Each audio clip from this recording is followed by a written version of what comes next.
All right, this week we're talking about life of the Civil War soldier. We're going to talk about disease, hunger, death, and boredom. Only a tiny fraction of any soldier's time was spent in frontline combat.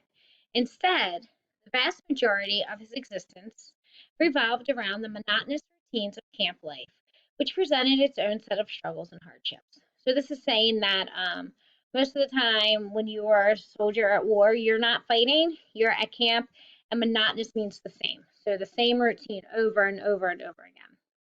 Once in the ranks, military life turned out to be far different than what the majority of Civil War soldiers had expected.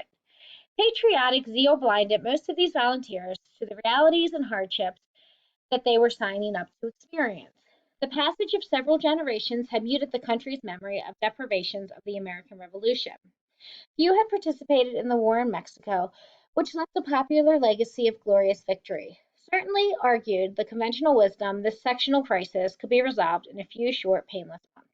Okay, so this is saying that a lot of the people went into war and they were like excited and thought it was going to be fun and adventurous and all these things, and it wasn't really that.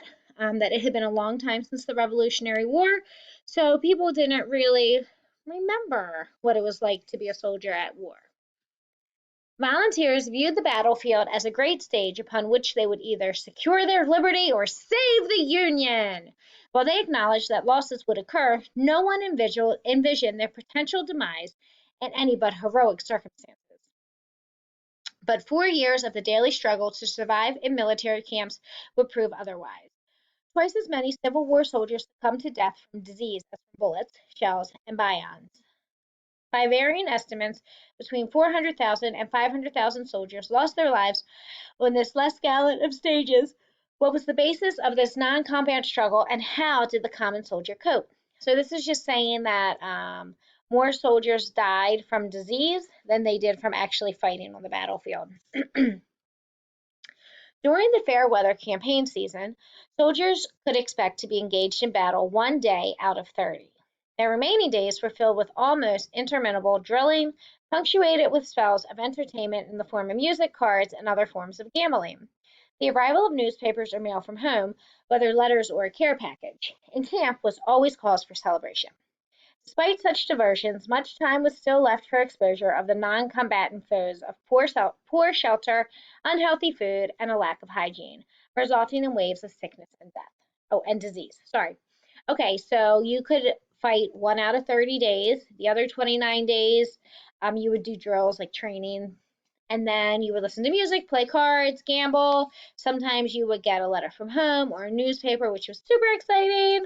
However, there was also not good shelter, not healthy food, and lack of hygiene. So this made people sick. After the first months of war, the shelter half or dog tent became the most practical means of overnight shelter. While portable and lightweight, shelter halves provided minimal protection for their two inhabitants. Sergeant Austin C. Stearns of the 13th Massachusetts described his shelter as simply a piece of cloth about 6 feet square with a row of buttons and buttonholes on 3 sides.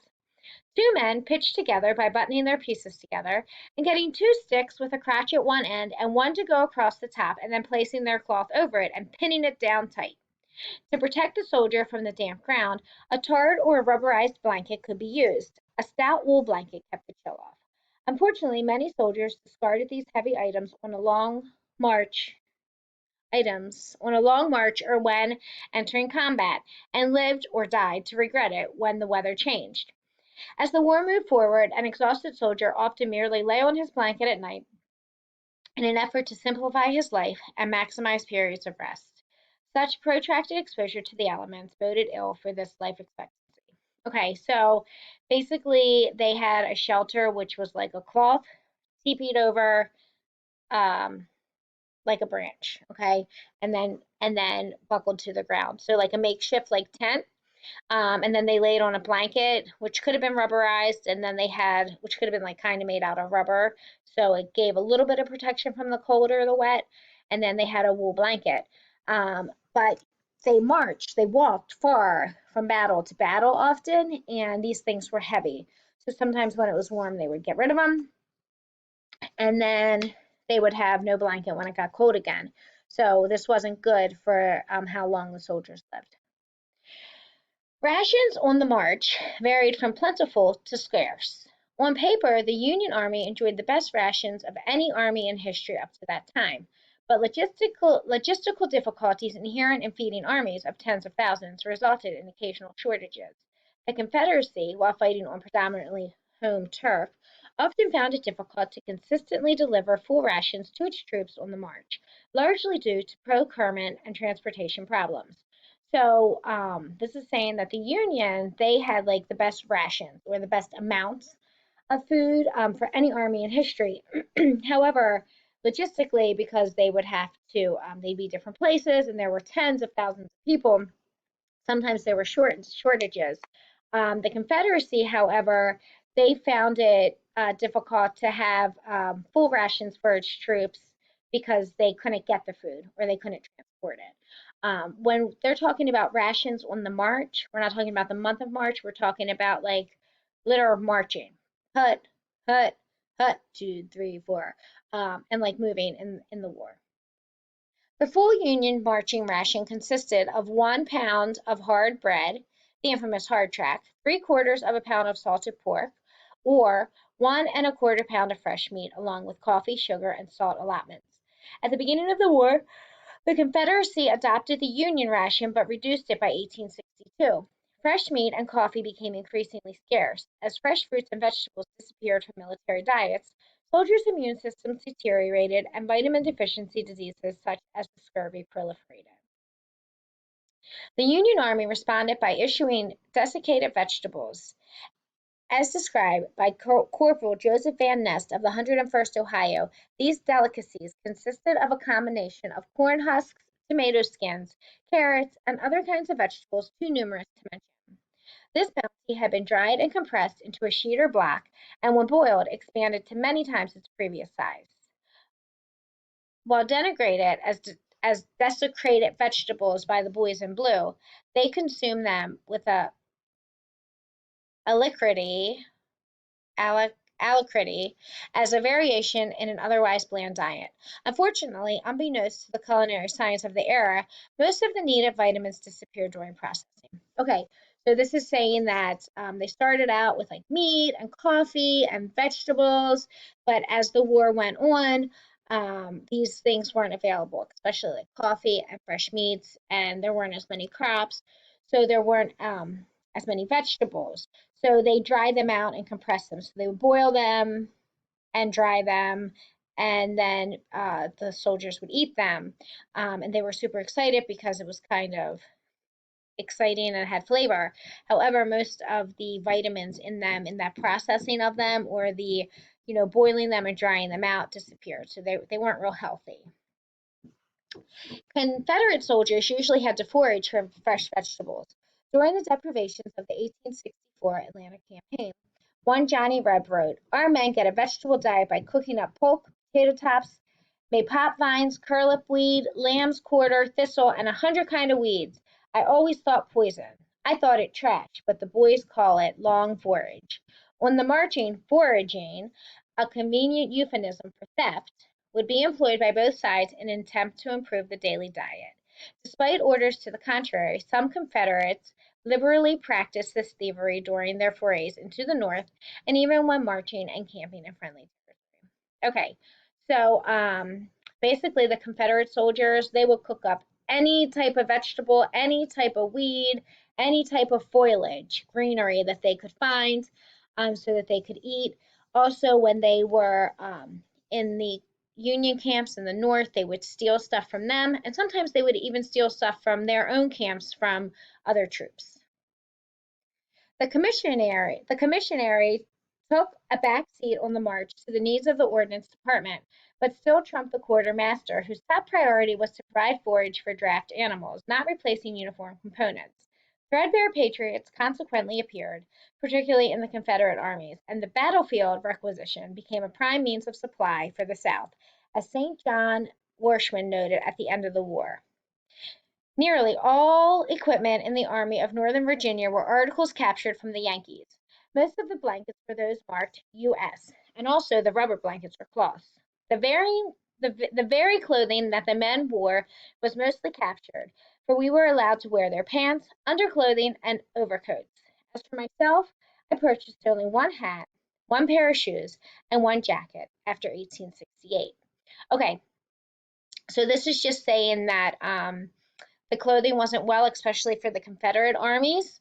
Um, a lot of the clothes they were from the soldiers that they captured or won against. They would just take their clothes and then the Confederate army would wear them.